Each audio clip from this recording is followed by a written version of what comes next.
I may not be able to recall many things during my career, but definitely that feeling when I crossed the line in Sydney is one that I'll never forget. You know, that anticipation of waiting to be told that you've done enough. I felt it deep down.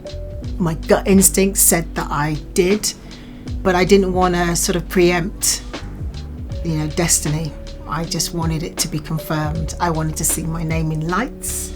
I wanted to hear that Denise Lewis from Great Britain and Northern Ireland had done it. It was a game changer. It really was. Hi, I'm Denise Lewis, Olympian and broadcaster, and I'm with Women's Health, and this is My Body, My Story.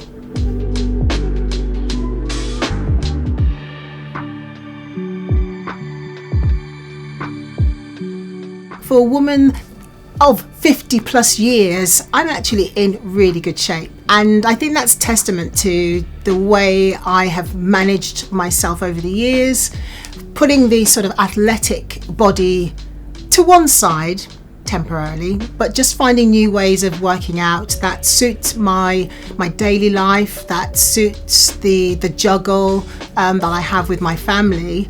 So no real aches and pains, but had you asked me this last week, I'd be woeing about my sore back and my left foot, which always gives me some problems. Because of my life as an Olympic athlete, trained to the max, I think there is a natural assumption that affords you a life of being totally fit and at the top of your game, and it really doesn't. So I get DOMS just like everyone else. If I've had a bit of a break, my body has to get accustomed to that feeling again, and it doesn't matter who you are, it's always not nice.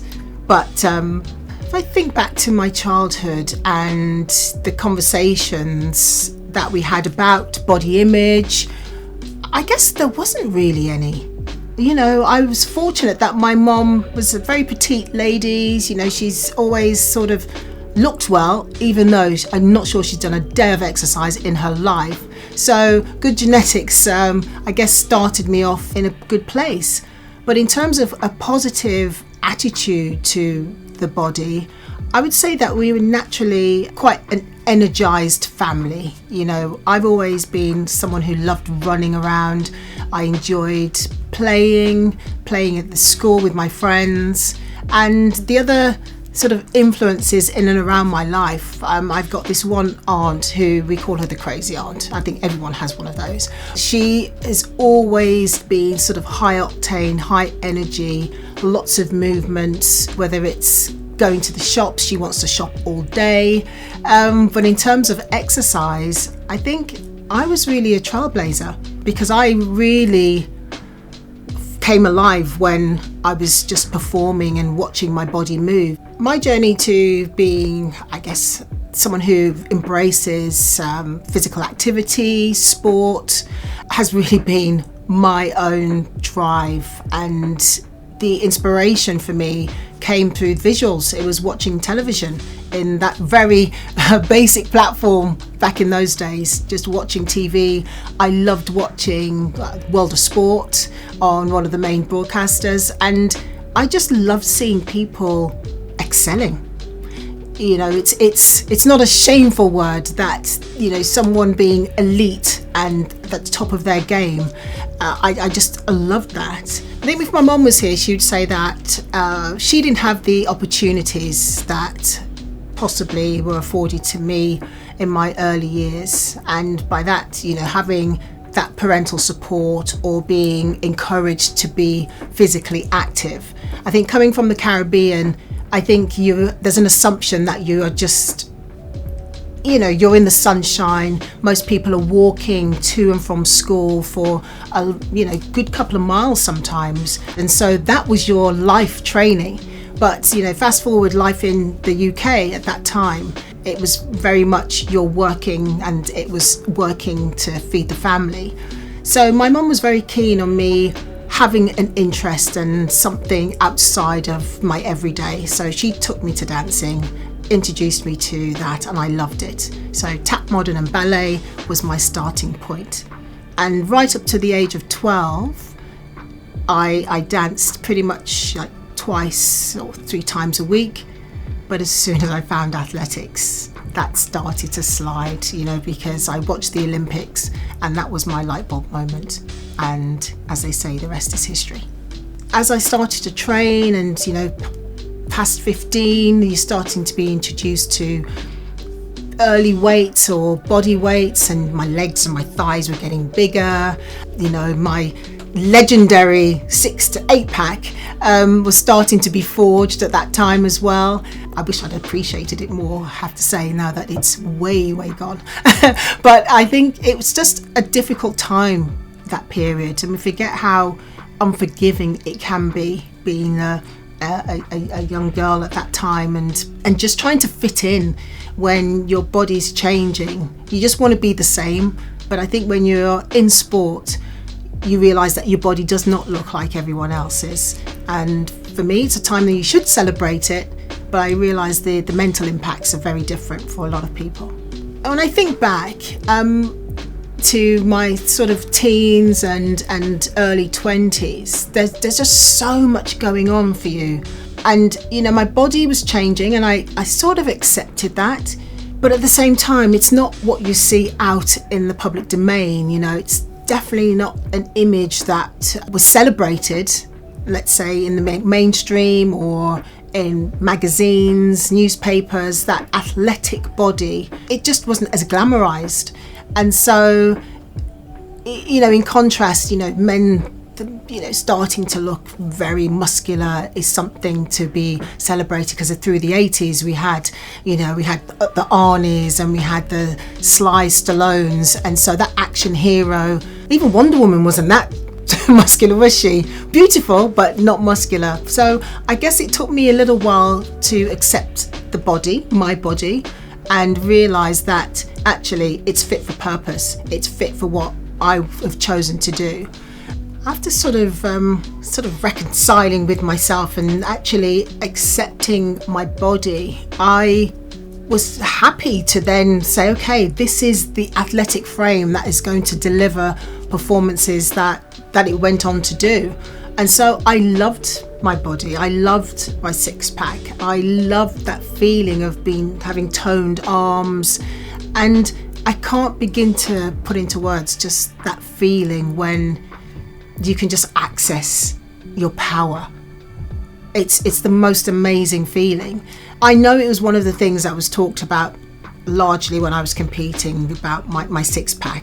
Didn't offend me, because I know I worked bloody hard for it. So of course it was, I'm glad you recognise that. Thank you very much. But I do know it can be a challenge for many athletes, just being seen as specimens. But I just think, as beauty comes in so many forms, and I just think it's important to celebrate the athletic form, the strong form, the lithe, balletic form, because everyone needs to stand it in their own power and appreciate what it takes and the endeavour to get there.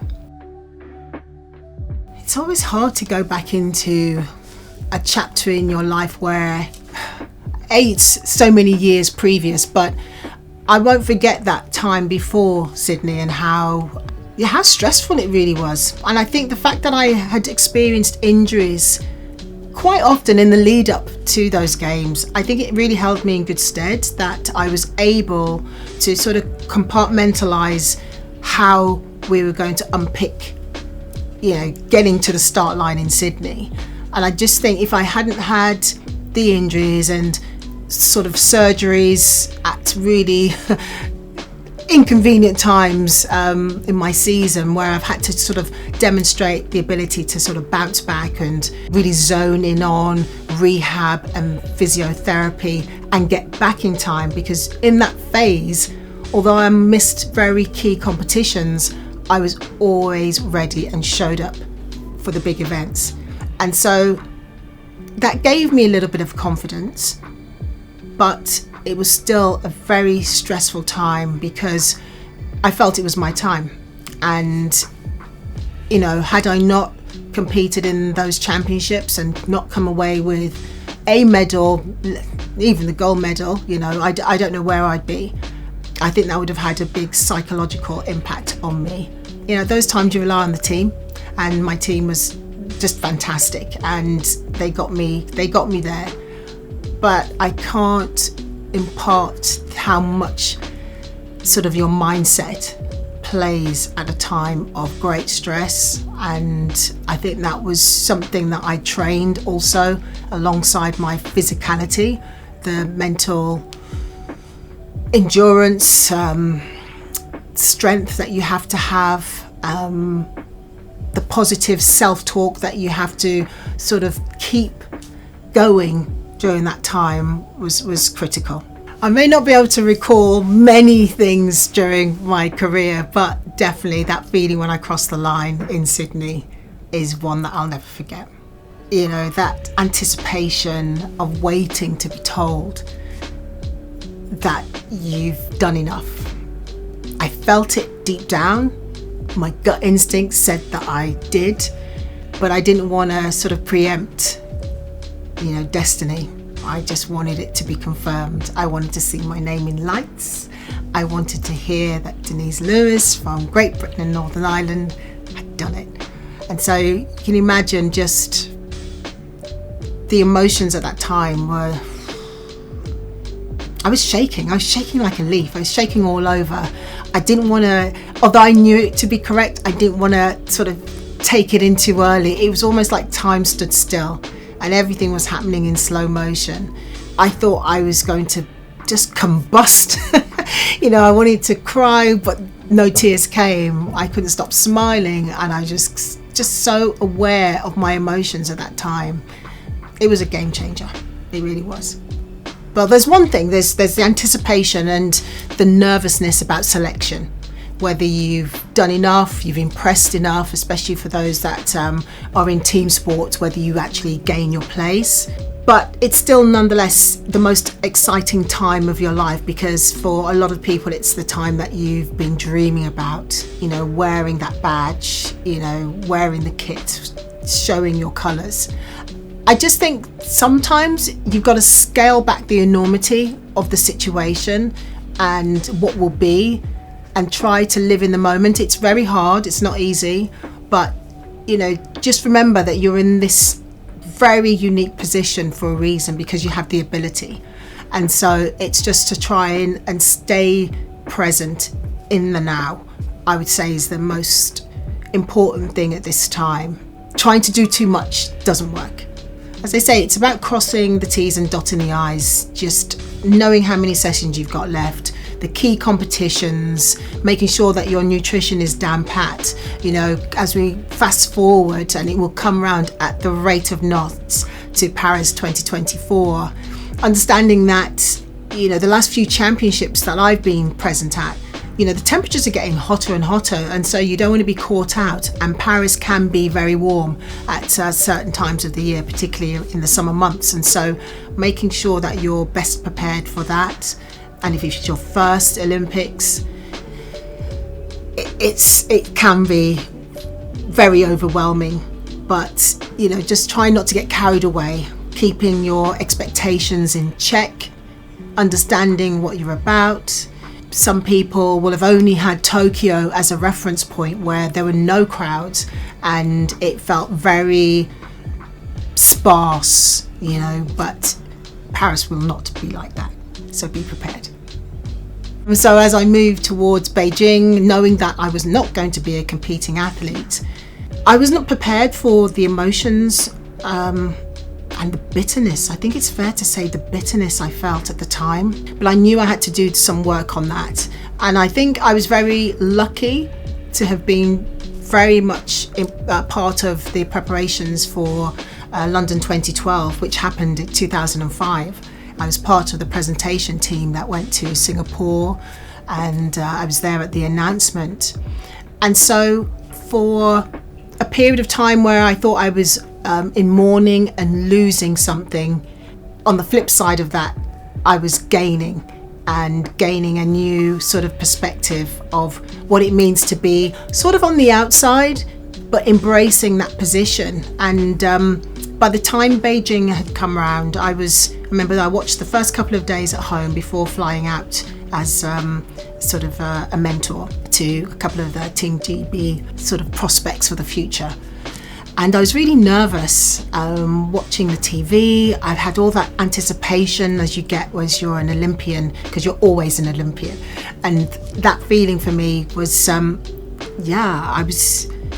knew I still loved it. It was my first real love. And so I just had to let the feeling sort of wash over me that it's traumatic, but it's good. And you will come through this and you'll be fine.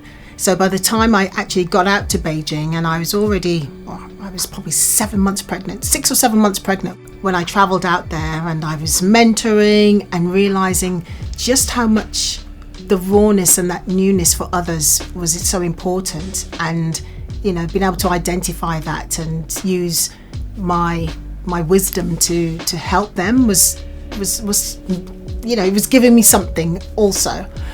I was in the bird's nest. It was great to watch. I think I said my final farewell to the competition days at that point, and then it was time to flip the switch in preparation for London, of which I was right front and centre, working for the BBC and having one of the best seats in the house to watch what was the most magical Olympics.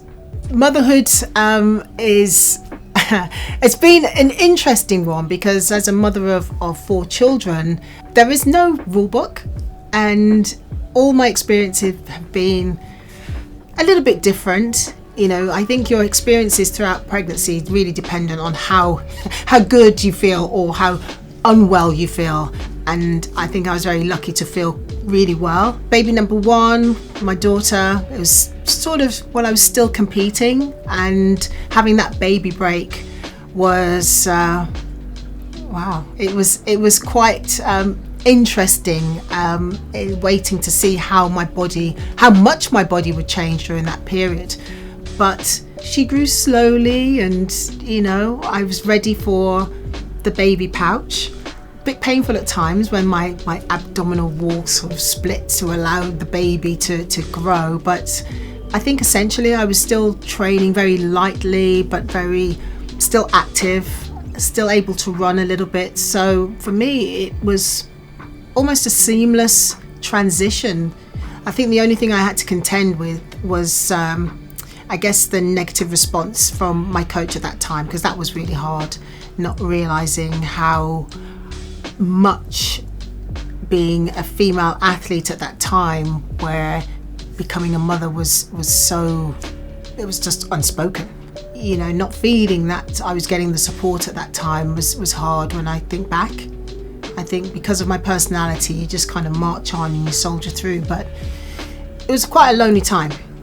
If I start with baby number 1, my first pregnancy, I think the thing that I sort of had to get over was actually having boobs. I know it sounds a crazy thing to say, but over the years I kind of got used to having my small B cup, and it served me well during my sport. But as the boobs and belly started to grow, actually it's the 3 Bs. It's boobs, bottom and belly that are sort of changing, and for an athlete that's quite a big deal. And I remember not liking that bit much. But I think, having baby number 2 and then subsequent pregnancies, I've sort of just embraced the whole change, and what a blessing it is to be able to move through the phases and through the trimesters in good health, first and foremost, and how that mentally I've sort of acquired different tools to help me cope through that phase. So I remember when Ryan was growing in my tummy, he was really a big baby, and I did have a lot of water retention with him, and I remember that being very uncomfortable. I think that was the only time where I didn't really exercise as much, because it was at the sort of crossroads of me retiring fully, and that first year of getting used to my new life as an ordinary person, if you like, and then dealing with actually not having much desire to train, and also my baby growing, just a different time, but embracing the fact that I was going to be a mother again. I think it afforded me the luxury of having more time to spend with him and really getting to know my baby. I really reignited my passion for training and realised how much it gives me, not just physically but mentally as well. So that whole phase during sort of COVID-19 really did reconnect me with how important health and well-being and exercise is to me and my life. I'd sort of not taken it for granted, but through the phase of trying to transition out of being an athlete into just a working mom and getting to know myself again without the athletic hat on, I just sort of didn't make as much room for it in my life. But I think having COVID and being at home with the children and needing that breakout space, just an activity was enough, whether it was walking, but definitely finding that gym time and making my body and mind strong again was essential to surviving during that time. And that's where I really started to celebrate being active again, increased the time, demanded the time to work out again. It was my go-to space. It was my self-care time. I can't see me ever changing from that. It was almost like the second coming of myself. I'm loving exercise again. I'm loving that feeling of being 50 plus and still being able to count on my body. It's performing how I would like, even though it's vastly different to the body that was the 20s, early 30s, where everything was tight and ready. It's not as tight as it used to be, but it's functional, it's good, and most importantly for me, it's what it gives me mentally. That relief, that start of the day where I tend to exercise mostly in the morning. It just energizes me. And once I'm away from that space, I go back into the house and I'm just ready. I've always been a sort of a person, because of my life in sport, that has had an element of structure and routine. And if you layer that with just how important exercise is to my world, equally nutrition and starting my body off in the right way is key. And I'm fortunate that I found Simprove, having had a lot of problems with my gut health. I realized that having a really good probiotic in the morning as a sort of a shot, forget the tequila, this is real, millions of good probiotic bacteria, live bacteria going straight to the gut when you need it. It's essential. It's essential for your body to feel well. And having had a period and a chapter in my life where my body wasn't as well as I'd like it to be, it's really sort of motivated me to zone in on that. Because if your body and your mind are not in sync and in union in terms of its health, then everything else becomes a bit of a struggle, I think. I think it's really interesting that I've segued out of the performer athlete into sort of broadcasting and punditry, because there are a lot of similarities, especially when you're dealing with teams. I'm fortunate that I sit with what I call the A team, people that have been at the very top of their game. Gabby Logan as sort of anchor, but we all have very similar attitudes to performance. And believe you me, being a pundit is a performance as well. And so you have got to be prepared, and you've got to fuel yourself well, because sometimes we're on air for 9 hours. We've done a lot of, and it's some things that you don't actually see. So we're on air, we might be doing radio, we've got other interviews that we have to perform. So, you have to make sure that you are ready. And so that readiness that I talk about as an athlete going into a major championships, you also have a similar feeling and a sense that you're going to perform when you're doing live television. because you have to be alert, you're reactive, you're, in an environment where things are happening in real time. And so you've got to be live to that and prepare accordingly. And it's preparation notes, but it is also preparing your mind that you are going to be doing extremely long days, and you are going to need to fuel yourself, because in order to find the words and to interact with your team and do it well, you've got to be on your A game. What would I say to my younger self? I would encourage little Denise to follow the passions and not get sidetracked or derailed by anyone telling you that you can't do something.